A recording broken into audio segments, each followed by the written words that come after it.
So, general election days away. I'm very delighted to be joined by our next guest, who is, of course, Andrew Feinstein, who is a former African National Congress Member of Parliament, obviously before that, an anti-apartheid activist who struggled alongside Nelson Mandela and other heroes of the anti-apartheid movement. He's a campaigner against injustice, of course, against racism, as one would expect. I've previously spoken to him about Israel's genocide in Gaza, but now he has a new struggle, and that is his campaign as an independent candidate against, well, not just against, but he's the sitting MP, a certain Sir Keir Starmer in Holborn and St Pancras, which is a constituency just next to my one. If I lived in that constituency, cards on the table, I would vote for Andrew Feinstein. I think he's a man of huge integrity, of compassion, humanity, solidarity, intelligence, someone who knows what it's like to fight one of the most abhorrent regimes of our time and struggled alongside so many others who fought at great cost and great sacrifice to overthrow the moral disgrace, abhorrence, the abhorrent regime that was apartheid, and has continued in that consistency to fight against all forms of oppression and injustice. So I would vote for him in a heartbeat. I've said throughout this that I would back either vote Green in my own constituency or independent, if they're brilliant independent candidates standing, or if there are left-wing Labour candidates like John McDonnell and Zara Sultana. So Andrew, that's me. Putting my cards on the table. How you doing? Hi, thank you so much for that. Lovely to be with you. So some might say, what the hell are you doing? This is silly. He's got a huge majority. He's got votes coming out of his ears. And he's about to win a landslide. And silly, disgruntled lefties like me and you, well, the egg is on our face. He's proven himself. We're stupid, waste of time, whinging lefties, all obsessed with things like, taking on poverty and opposing war crimes and not thinking basic utilities should be run as cash cows for profiteers. Extremists, I tell you. Yeah, I've been described as many things during the course of this election campaign, but I suppose I'm used to it. You know, when you're a white person and you get involved in the struggle against apartheid, you're seen as somehow a traitor. You know, do you have mental health issues? It's very simple for me. The reason I'm standing against Keir Starmer is to stand for exactly the same things that I stood for in the struggle against apartheid, exactly the same things I stood for after we became a democracy in 1994. What are those things? As Mandela himself would say, that every human being should be treated with the same respect and dignity with which we would want to be treated. You know, in our constituency, we have Starmer's Labour-controlled council subsidizing Google to build a very fancy new office to the tune of £1.5 million. But the vast majority of people living in social and council housing here can't get a repair done. There's overcrowding, there's black mold, there are plumbing problems, and we're just not building low-cost housing. When one then takes that with the sort of the bigger moral issues, if you will, the fact that Starmer, as a former human rights lawyer, has refused to support an unqualified ceasefire in Gaza, has refused to call for a halt to arms sales to Israel, weapons and components and spare parts that are being used in the killing of innocent civilians in Gaza, the worst atrocity that I've seen in my lifetime, without a doubt. The fact that he says everything he is not. So he calls his manifesto a change for working people. He even mentioned Somerstown, a very famous deprived area of our constituency. While there is no change in the manifesto, while there is nothing in the manifesto that will help people in Somerstown, people who are struggling. But you know, the biggest thing, Owen, perhaps the main reason that I'm doing this, is I've been asked by many groups and individuals within the community. People are astonished when they find me knocking on their door. And I say to them, but I'm seeking your vote. Surely I should be talking to you, finding out what your issues and concerns are. And as an MP, what I would do is I would consult you before every major parliamentary vote. I would be in the constituency in person at a minimum once a week to hear your concerns and issues and to have people with me who could help you to deal with those, because the issues in an area like Camden, like Holborn, St Pancras, in which there is inequality. The issues are profound. And the link between the sort of the Gaza stuff, if you will, and the local stuff is that we are spending billions of pounds subsidizing the very corrupt defense companies like BAE Systems, who are exporting the weapons to Israel to be used. Those tens of billions of pounds are exactly the money that should be invested in our communities, in building more low-cost housing, in the NHS, in education, in care and benefit systems. So there are very profound links to them. But most important of all, it's to show that there is a different way to do politics, that in a representative democracy, your representative should represent you. And you cannot be represented if you're absent from your constituency. Keir Starmer hasn't been to a hustings. Nobody has caught sight of him in the constituency in this election campaign.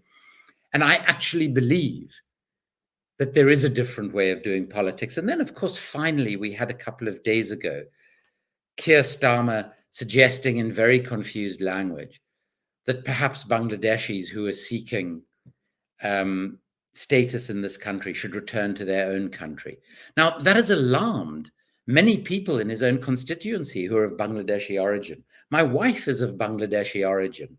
Now, is this just new people seeking to come to the UK?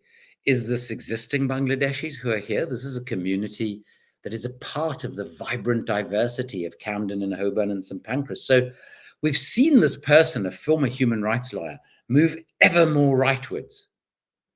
And I think those of us who feel differently about the way he does politics, about his policies, should stand up and be counted for that and give people a real choice in constituencies like this.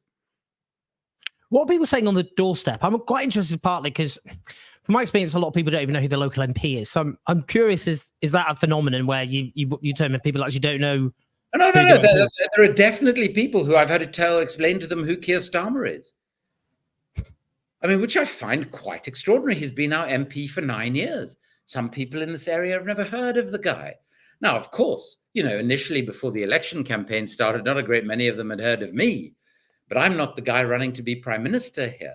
So that has surprised me. There is a lot of anger towards him. There is a lot of antipathy towards him. There is a feeling that nothing will change if he does become prime minister.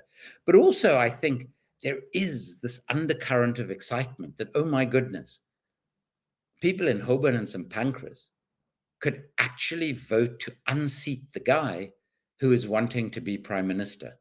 Now, even a reduction in his majority would be something of an embarrassment, because usually when someone runs to be prime minister, there is a significant increase in their majority. And of course, we don't know what is going to happen electorally. I think, as you would have experienced, having been around quite a lot of the independent campaigns and the progressive campaigns, this is one of those elections that is very difficult to call. And I think people are feeling a bit excited about that. And I'm glad that people are feeling a bit of excitement, because on the whole, people are fed up with politics. They see our politics as tired, as an elite just playing their own little game that really doesn't involve us. And we've been trying to explain to people how much it affects all of us, and the fact that the situation that we're in politically, we're 58% of the country, and a further 28% unsure or don't know, but 58% saying they don't want Sunak or Starmer as prime minister. I mean, it's interesting because, I mean, a poll which came out in his constituency suggested that his majority would fall. I mean, he's got an epic majority. Obviously, it's been a safe Labour seat for a very long time. Yeah. But that would be the first leader of the opposition. The first leader of the opposition standing in their first election, whether or not they won or lost that election, to not have an increase in the majority in their own seat. Some would go, I mean, his defenders would go, well, I mean, they use this term. They would say that who cares? The vote has become more efficient. We've lost some of our urban votes, but we didn't really need them. We've picked up votes in seats that we need. So who gives a toss? Well, I'll tell you why it's worth giving a toss for Keir Starmer and for the Labour Party, is because those who are going to defect from, for instance, the Tory party, and I think that's where they're hoping to pick up quite a lot of votes, which in itself is a sad state of affairs. Those people are not committed Labour supporters. So who knows what will happen to their loyalty to the Labour Party at the next election. Second of all, I believe that one of many reasons that Rishi Sunak called an early snap election is because the financial and economic figures, which is an area of my expertise, are likely to get a lot worse later in the year. And if you come into office and you're not a particularly popular personality, which Keir Starmer is not, you've already got pressure on you.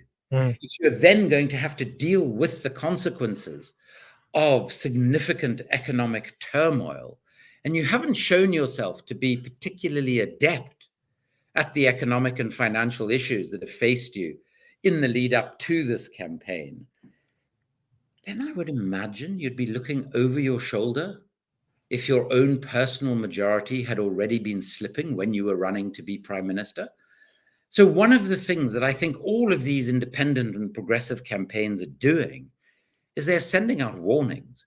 And that's really important, because I think what comes after the 4th of July, whatever the results, is almost as important as what happens on the 4th of July. And I think that what we have seen, we have had hundreds of canvassers on the streets. We have knocked on tens of thousands of doors, but we don't have an exact figure because all the data processing is happening as I speak.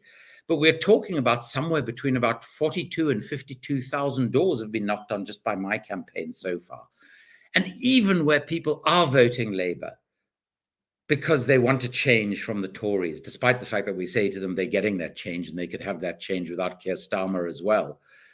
There have been people who are saying to me, look, I'm going to vote Labour. I voted Labour all my life, and this is a chance for Labour to be in government again. But we love what your campaign is doing. So I think that we're building something that, regardless of the outcome on the 4th of July, we're going to continue building. And we're going to build community structures in Camden that are going to address the issues of homelessness, of housing, the issues of people feeling unrepresented. We're going to develop models to hold whoever our MP is to account. And I really hope that out of that, we can join others in building a nationwide movement in this country that can actually change the structure, the nature, and the functioning of our politics.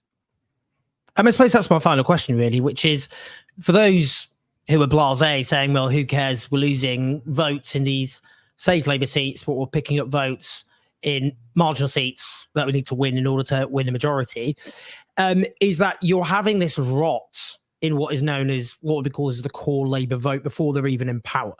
So, I mean, if you look at Tony Blair, who I believe is a war criminal, but when he stood in 1997, for example, his ratings amongst minority Britons was about plus 32 before the Labour landslide. Keir Starmer was on minus 21, which is already, and this is before the later stuff, the lowest rating of any Labour leader of the opposition since those records began in 1996. It took Tony Blair being in power for years until you saw, for example, about amongst many Muslim voters, a lot of disillusionment kicking in, not least because of the war in Iraq. You've got a lot of younger voters who are well disposed. Keir Starmer has lower ratings in this general election than Jamie Corbyn did in the 2017 general election. And, the treatment by the media and his own party is very different. It's not like Keir Starmer's been demonized as the next coming of Satan and, he's on holiday with ISIS in Butlins or whatever.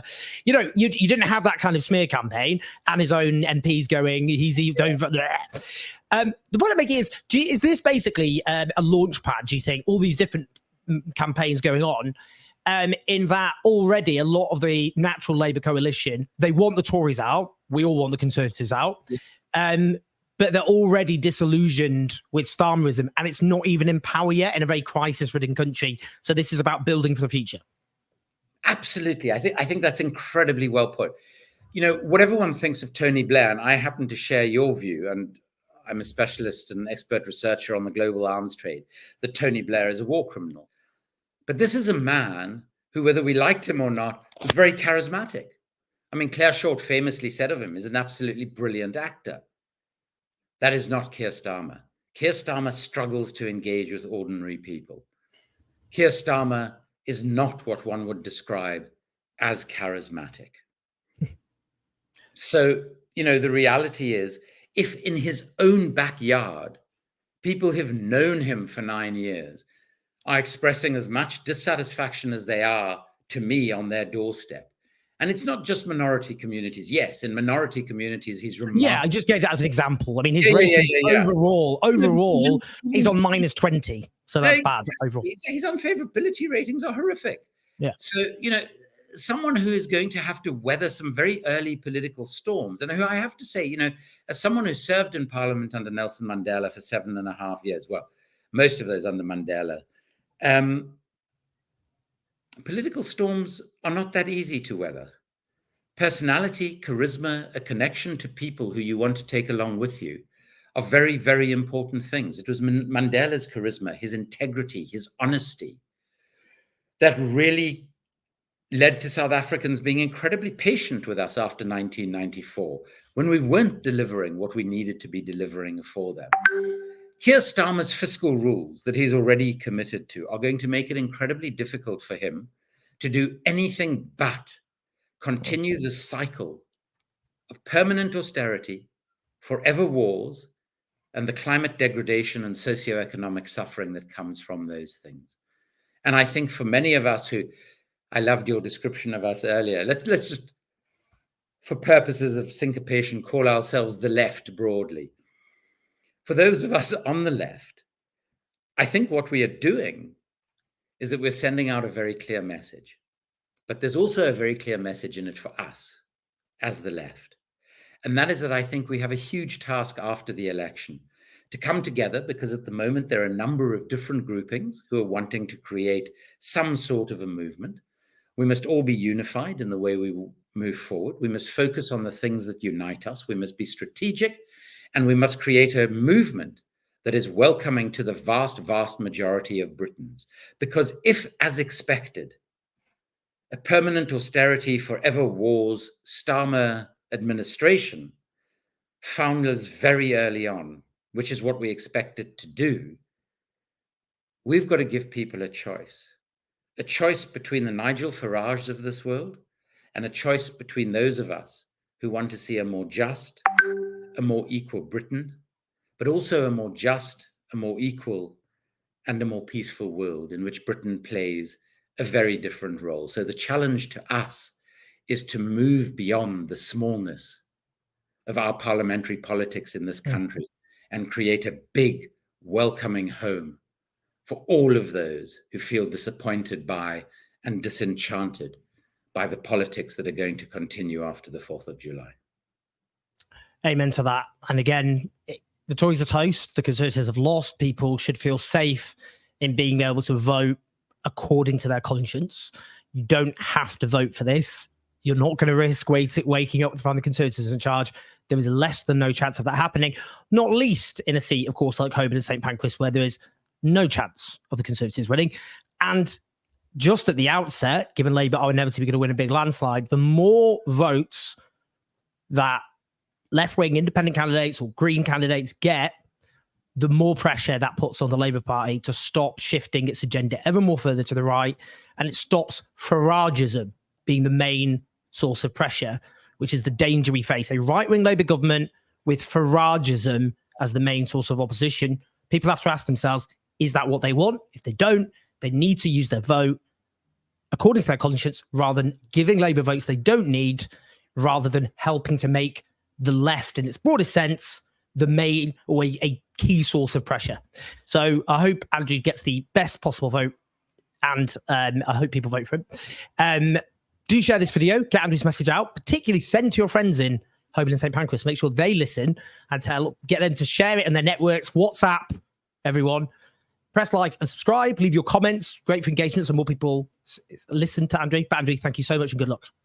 Thanks so much, Owen. Speak to you soon.